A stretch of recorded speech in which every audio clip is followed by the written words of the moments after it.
Hi అండి, నా పేరు బాబ్జీ. మీరు చూస్తున్నారు Babji Telugu info YouTube channel. Friends, ఇవాళ ఈ వీడియోలో మనం చెప్పబోయే టాపిక్ ఏంటంటే ఈపీఎఫ్ఓ క్లెయిమ్ ఏ విధంగా విత్డ్రా చేయాలి. అలాగే ఈపీఎఫ్ఓ ఒక కొత్త ఆప్షన్ అయితే తెలుస్తుంది. అదేంటంటే ఈపీఎఫ్ఓ పాస్బుక్ లైట్.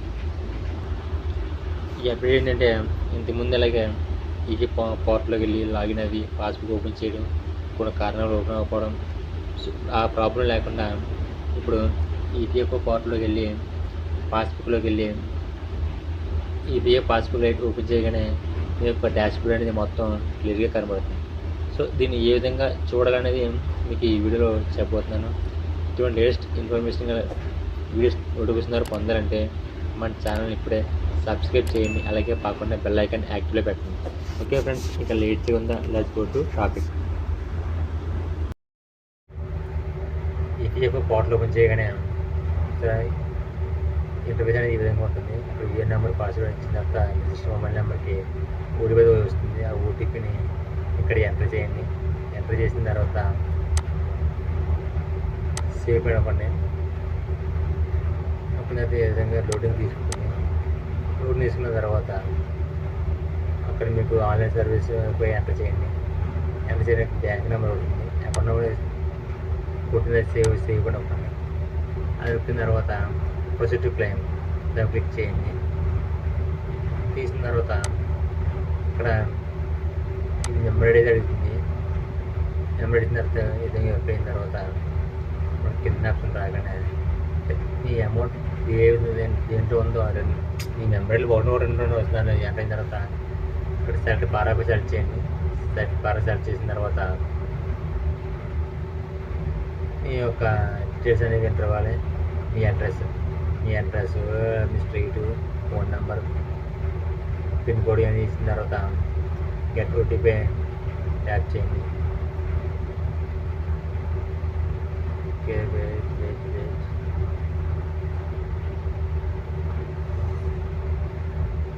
డిస్ట్రిక్ట్ అని సెర్చ్ చేసిన తర్వాత గెట్ ఓటీపీ ట్యాప్ చేయండి.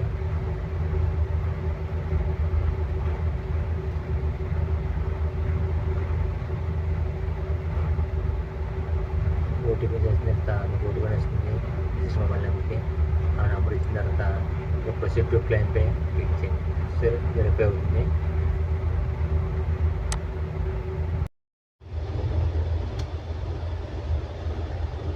అలాగే ఫ్రెండ్స్, ఈపీఎఫ్ లైట్ పాస్బుక్ ఎలా ఓపెన్ చేయాలి చూడాలంటే గూగుల్కి వెళ్ళి సెర్చ్ చేయాలి. ఈపీఎఫ్ లాగా ఫస్ట్ స్టెప్ వచ్చింది ఈపీఎఫ్ అని, దాన్ని ట్యాప్ చేయండి. చూసారా, కేఎస్సీ మెంబర్ అని చెప్పింది, దానికి ట్యాప్ చేయండి.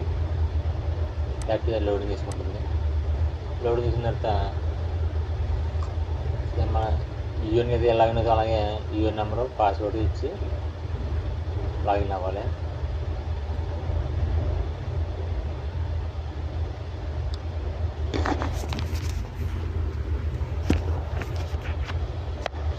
లాగిన్ అయిన తర్వాత Aadhaar OTP, mobile number OTP వస్తుంది. ఆ ఓటీపీని ఎంటర్ చేయాలి. లోడ్ తీసుకుంటుంది. డాష్బోర్డ్ ఈ విధంగా ఓపెన్ అవుతుంది. చూసారా, ఇక్కడ వ్యూని ఆప్షన్పై ట్యాప్ చేయండి. ట్యాప్ చేయగానే పాస్బుక్ లైట్ చూసారా, దానిపై ట్యాప్ చేయండి. దానిపై ట్యాప్ చేయగానే ఈ విధంగా అనేది డాష్బోర్డ్ ఓపెన్ అవుతుంది.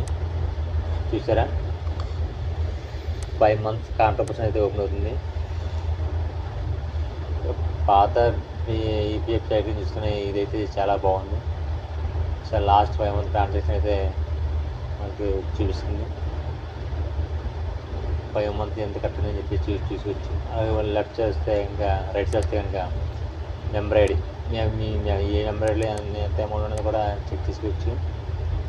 ఏదైతే చెక్ చేసాను, లోడింగ్ తీసుకుంటుంది, ఓపెన్ అయింది. సో ఈ మెంబర్ ఐడిలో అయితే మనకి ఇప్పుడు ఏ అమౌంట్ కట్ అయింది అని చెప్పే విషయంపై అయితే క్లారిటీగా చూపిస్తుంది. సరే, దాన్ని పూర్తిగా అబ్జర్వ్ చేయాలి. పాత పాస్బుక్ చూస్తే ఈ పాస్బుక్ అయితే చాలా ఈజీగా ఉంది. పైన కింద ట్యాప్ చేసి చూడగానే చూసి మీ ఎంప్లాయీ షేర్ అమౌంట్ చూపిస్తుంది. దాన్ని క్లోజ్ చేసి లాస్ట్ మంత్ ప్రయత్నాన్ని తీసుకోవచ్చు. ఓకే ఫ్రెండ్స్, ఇది ఇవాళ వీడియో. ఈ వీడియో మీకు నచ్చితే లైక్ చేయండి, షేర్ చేయండి, సబ్స్క్రైబ్ చేయండి. ఇటువంటి లేటెస్ట్ ఇన్ఫర్మేషన్ వీడియోస్ కోసం మన ఛానల్ని సబ్స్క్రైబ్ చేయండి. Thank you for watching.